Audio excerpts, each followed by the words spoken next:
Station, this is Houston. Are you ready for the event? Houston from the International Space Station. I am ready for the event. Discovery Canada, this is Mission Control, Houston. Please call station for a voice check. Station, this is Discovery Canada's Daily Planet. How do you hear me? Daily Planet, Dan, I hear you loud and clear. How do you hear me? Wonderfully. It's great to talk to you. The energy level in the studio is through the roof right now. Why? Because Commander Chris Hadfield is here with us from the International Space Station. Chris, it is so wonderful to have you join us from the great beyond. Welcome. Thank you very much. I brought my own planet, the Daily Planet, today. It's nice to talk with you both. Commander Hadfield, all week we've been asking our viewers to submit their burning questions for you, so let's get right into it. Okay, first, to get things started, we have Andre Dober, a grade 9 student from Vancouver, BC. My question is, why do some astronauts experience motion sickness or headaches when they first reach the ISS? Thank you. Hey, Dan or Zai, can I get you just to repeat the question because it echoed through my speaker here? The question is, why do some people experience motion sickness and others do not? You know, we don't know the answer to that question. It's really difficult to predict. It's sort of like some people can ride in the back of a car and get motion sick, and some don't, or some people go on a ride at the C&E or the P&E and they get sick and others don't. And even people in our vomit comet on Earth that get sick, some of them don't get sick in space and vice versa. So it's something to do with the interaction between the eyes and the balance system in the inner ear, but we really don't have a good predictor, and so we just have to anticipate that it might happen and be ready to deal with the consequences and get it in the bag just in case. So, Chris, have you ever experienced it personally? Have you ever been motion sick up there? Oh, when I first get to space, yes, I feel motion sick. When I was a fighter pilot, first learning to fly high-performance airplanes, it made me feel sick. But it's one of the things that your body's just trying to protect you. Your body sees a huge change in how it sees things and feels things, and thinks maybe you've been poisoned, because it doesn't understand why you've had all these changes. And so your body tries to protect you. It makes you want to throw up to get rid of whatever might have poisoned you, and it makes you want to lie down so you stop metabolizing whatever that was. So your body's doing its best. And almost everybody feels sick to some degree. But after a day or two, your body says, well, I didn't let him eat anything, and he still feels that way, so that couldn't have been it. And then you feel okay again. So there's nothing wrong with it. It's just a normal human reaction. And being in space, being weightless, is a pretty shocking change to your body. And we get over it. We adapt to it. And after a while, we just feel normal again. Next, we have two very young future astronauts of Canada. Hi, my name is Austin, and this is my brother Dylan. We live in Whitby, Ontario, Canada. Mr. Hatfield, is it any difference to build something in space than on Earth?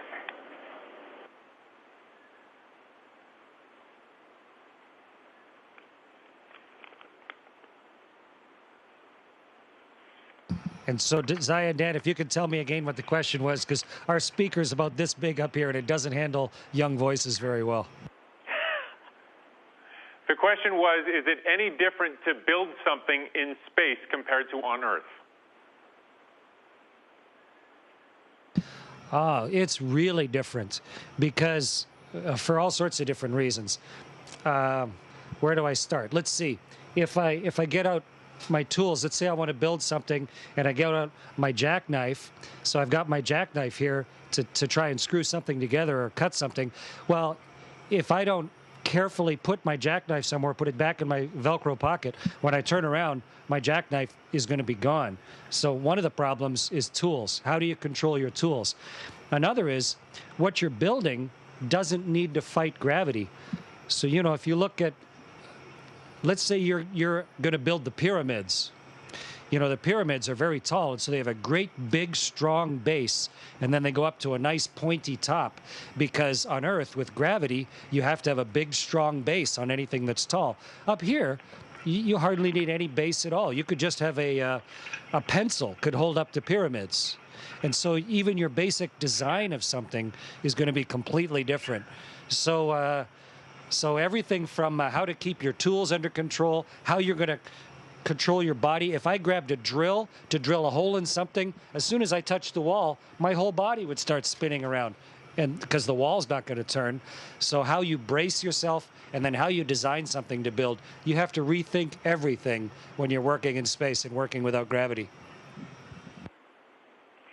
So fascinating. Okay, so Camille Arsenault from Barrie, Ontario has another question, and what she's wondering is at what distance a paper plane could fly if it is thrown from space.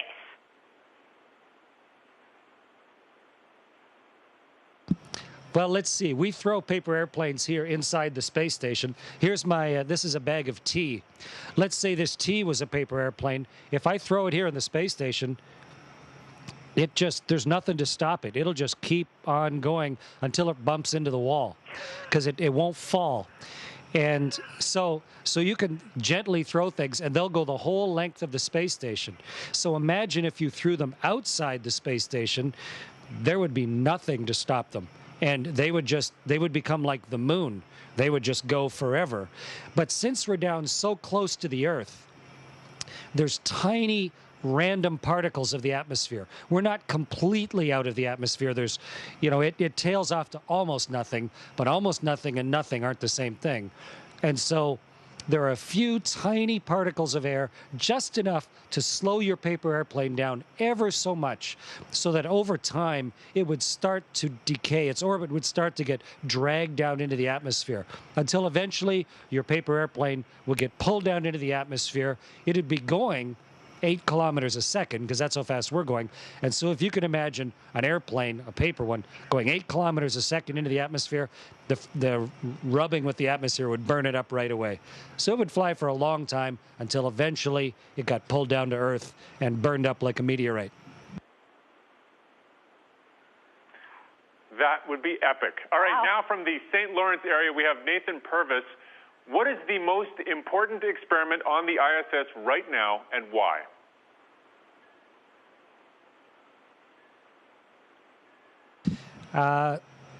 Nate, there are two ways to answer that question. From my point of view, the most important experiment on the space station right now is the one that I'm doing.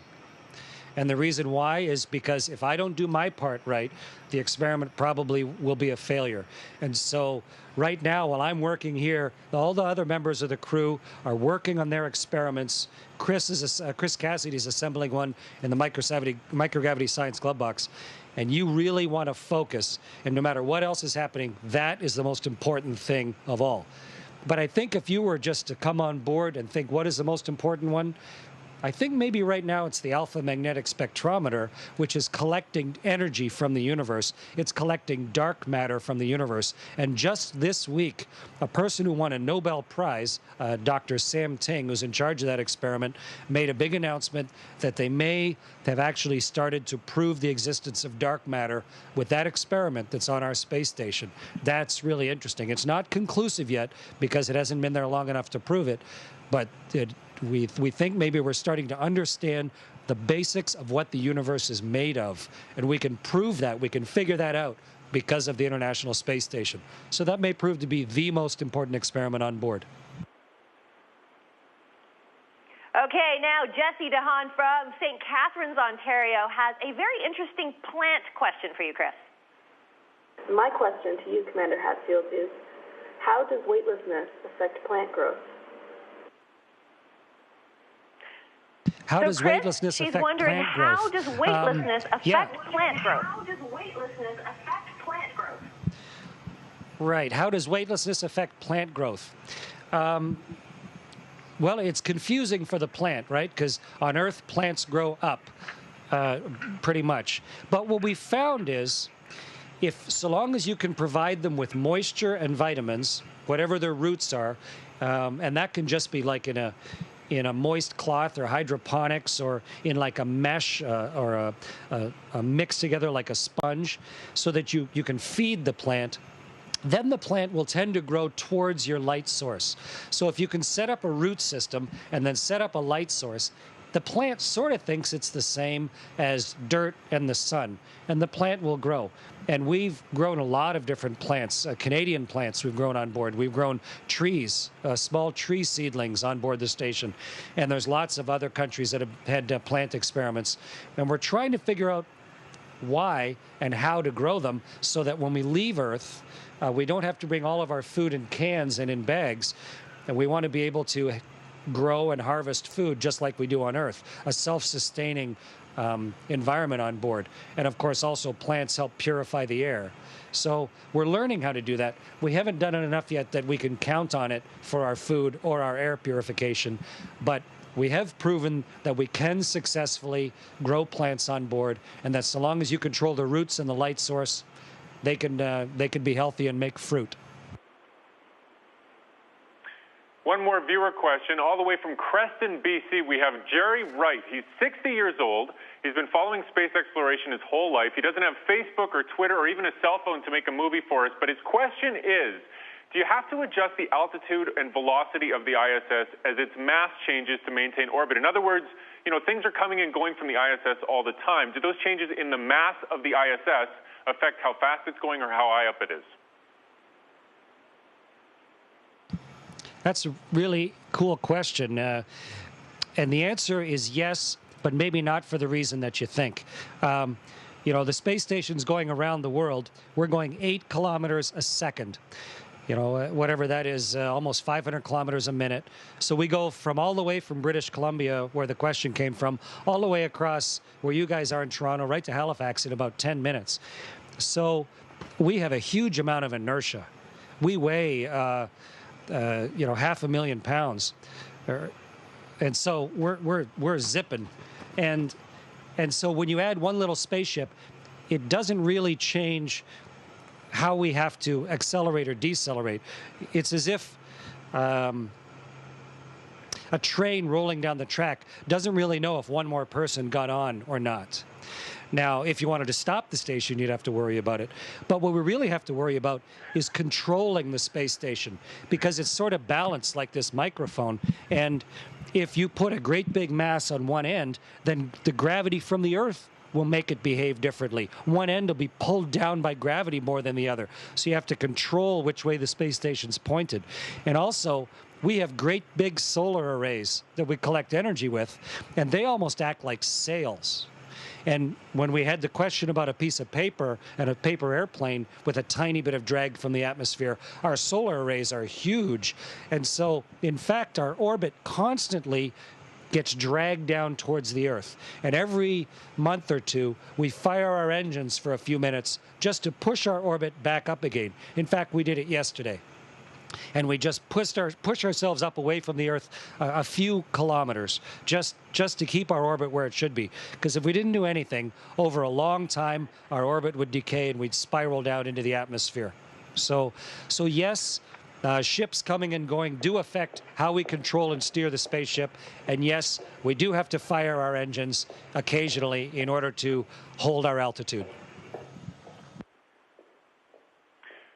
Chris, can you pinpoint the moment you knew you wanted to be an astronaut?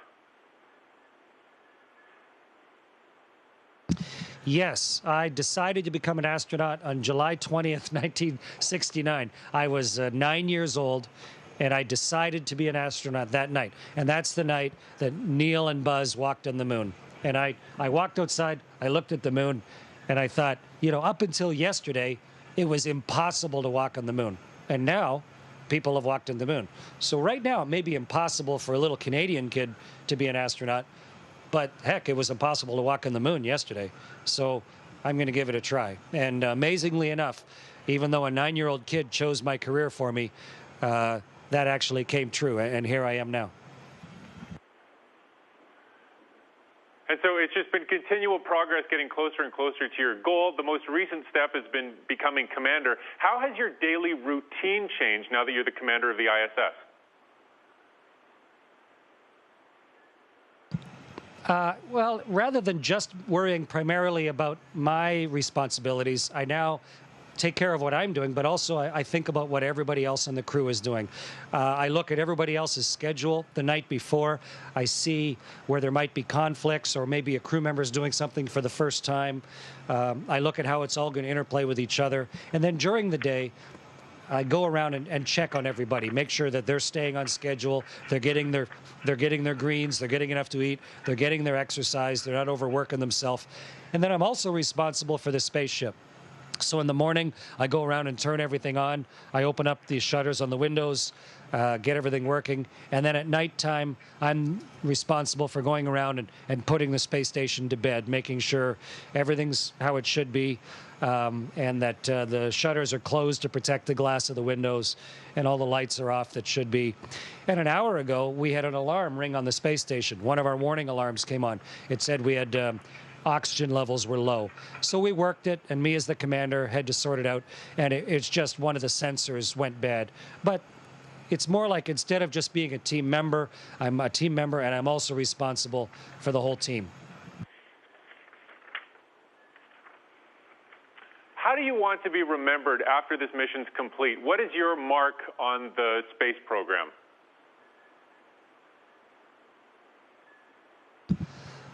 What I really want is to get things done, to get stuff done.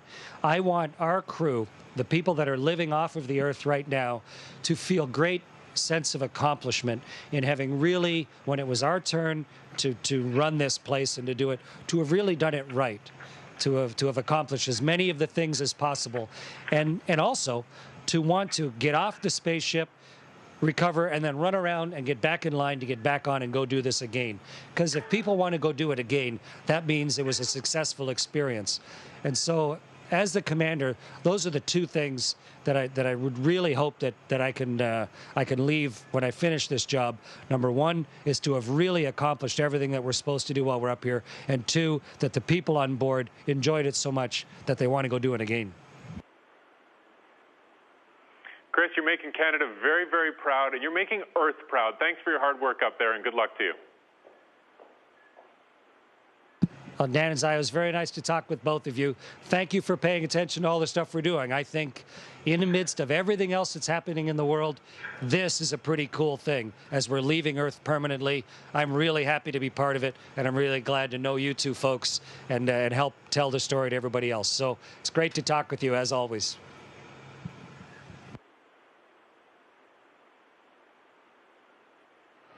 Station, this is Houston ACR. Thank you. That concludes the event. And thank you, Discovery Canada. Station, we're now resuming operational audio communications.